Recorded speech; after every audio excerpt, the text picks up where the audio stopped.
But what we can do is listen to the whole track together. So this is that lead line with some music.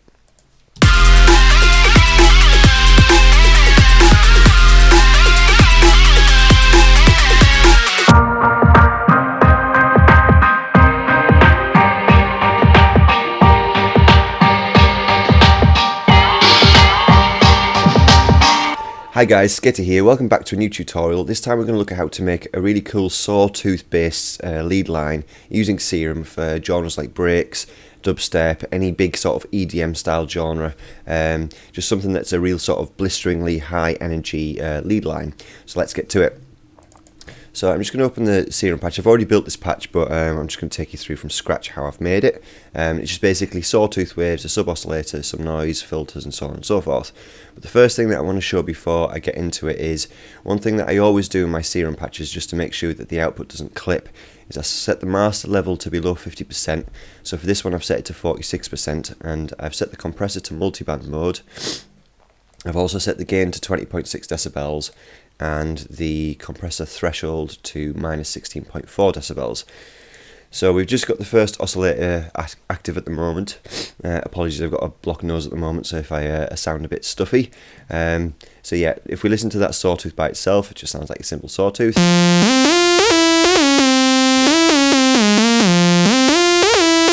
Now you will hear some strange harmonics in the low end. It's just because obviously I've got that multi-band compressor on there as well. I've also set this to mono, and I've turned the portamento up to 85 milliseconds. So that's how we've got a bit of a sort of sweep between the notes. And the other thing is on envelope 2, if I just go to the matrix, I've attached that to the master tune and set the decay to 30 milliseconds all the way down to 0% on the sustain. And that's basically just sweeping at 9, so just above the fundamental, it's sweeping down, so we're getting sort of like a pitch click. If I play this on the keyboard, if we turn that off, for example, like so.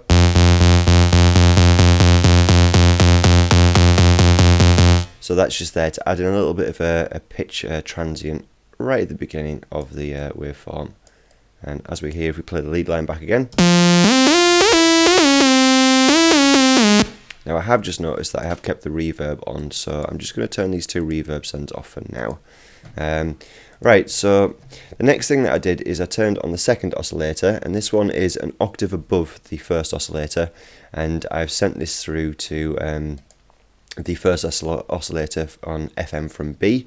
And we can see that also I've attached that LFO1, which is set to a 2-bar sort of sweep across that triangle wave, and that sweeps backwards and forwards with the notch as the center point, and that's sort of a very small amount. I've set that to 9, and then also with LFO2, which is set to 32nd note, I've set that to 7, again using the notch as the center point, so that just sort of sweeps backwards and forwards very quickly.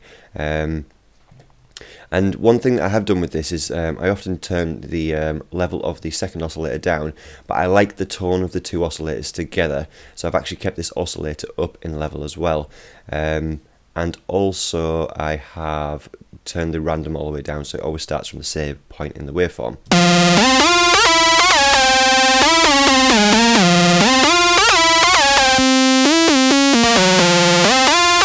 As you can hear, that oscillator is now affecting this with some frequency modulation, but I've also kept this level up as well, because if we turn oscillator A off, that's that sawtooth wave by itself. I've also applied this LFO, this 30-second note LFO, to the level here as well, but I've also applied it to a macro, so I can either turn that on or off, so we can obviously sweep through this macro as well.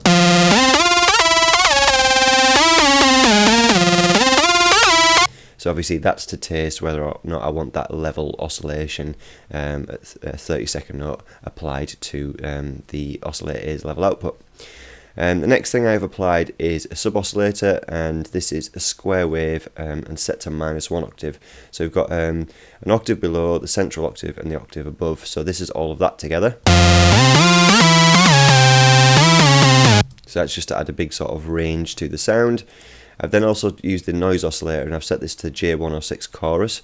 I've set it to keyboard tracking mode and the noise pitch to 36 semitones, and I've also set the level to be activated by this LFO here, again the 30-second note, so that's basically just stuttering really quickly with this wave shape here.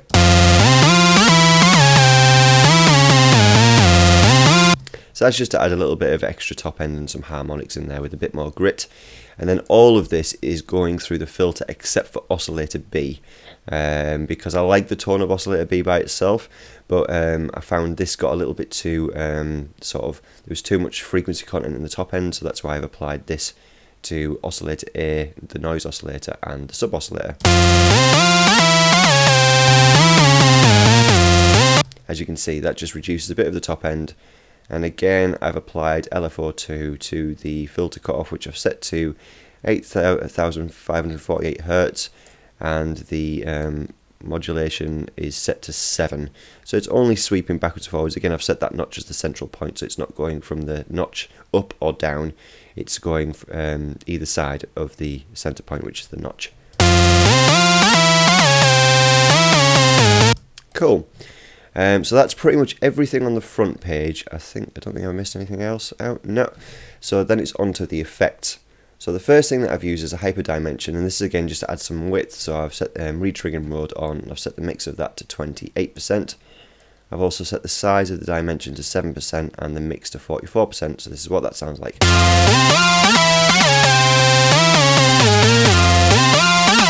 So that's just to add a bit of width. Instead of applying unison here, I've just done it with the hyperdimension here instead, because obviously that applies for unison on the overall sound.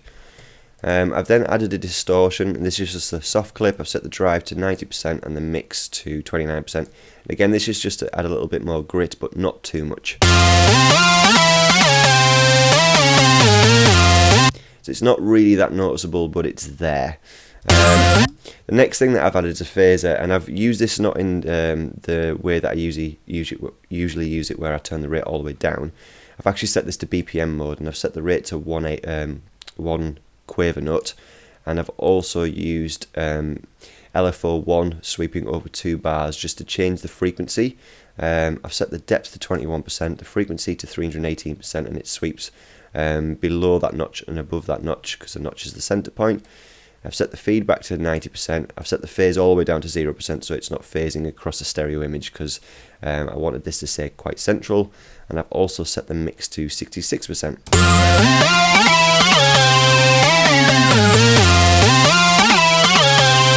Now I could turn that mix down a little bit more, or I could actually set this to a macro, which I think I might do that actually. So yeah, so we can now turn this phase on or off basically, or different amounts with this macro here. And obviously we can do that to taste. And the next thing that I've applied is a filter, and I've used the reverb filter here, and this is just to add an extra sort of like tonality to it. I've set the cutoff to 22 Hz, the resonance to 39%, I've set the drive to 12%, and the damp to 100%, and I've set the mix to 24%. So this isn't really massively there, it's a little bit like the distortion, just to add a little bit more harmonics and grit.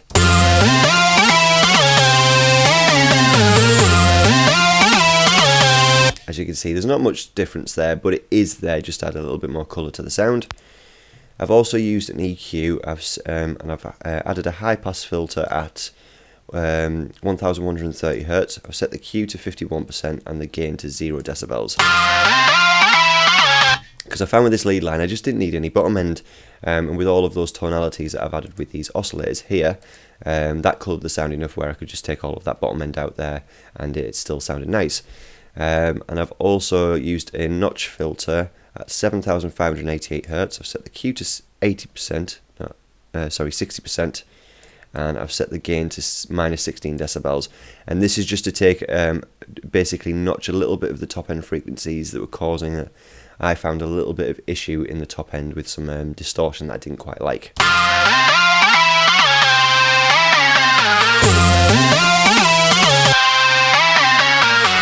Cool.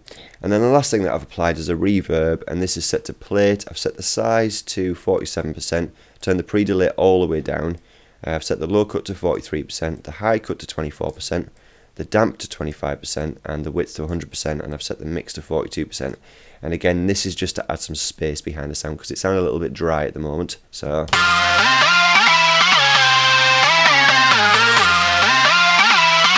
and this is obviously to put it in that kind of space. So yeah, in a nutshell, that is pretty much the SERUM preset. Quite simple because it's just basically 2 sawtooth waves, one FMing into the other, a square wave and some noise, and then obviously the effects applied on the back end as well. Now it's always good to sort of like listen to this with some other music just to see if it fits them in context with something else.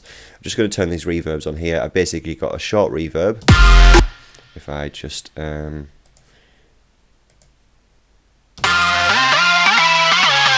so yeah, I've got the short and the long reverb there just applied to this.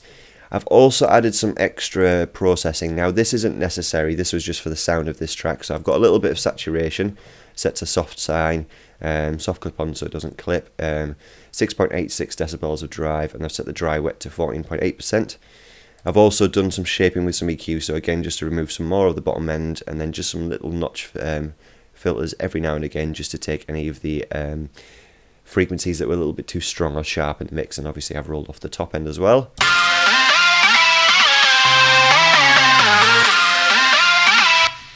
And obviously I finished this off with a glue compressor. I don't really need to look at the autofiller because that's just automation, because I'm building a track here. There's some automation in the intro, but that's not the section that we're listening to. But what we can do is listen to the whole track together. So this is that lead line with some music.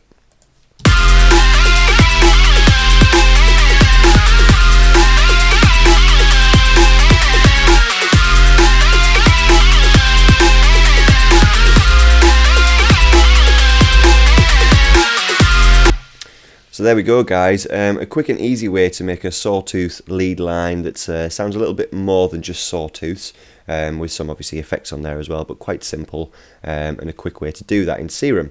Anyway guys, I hope you've enjoyed this tutorial. If you have, leave a comment, like, subscribe, hit the notification bell so you see these videos more in the future. If you've got any questions or suggestions for future videos, you can leave a comment below as well. I also stream on Twitch as well, and we've got a great music community forming on there where we share music with each other. People send the tunes in for feedback, I play some bass, write some tunes and give some advice, and basically we just get together and sort of build each other up with the music that we're making, make some friends, and there's lots of collaborations going on there musically as well. So it'll be good to see you on Twitch if you ever want to sort of join this great community that's on there. Anyway guys, I shall see you next time. Bye.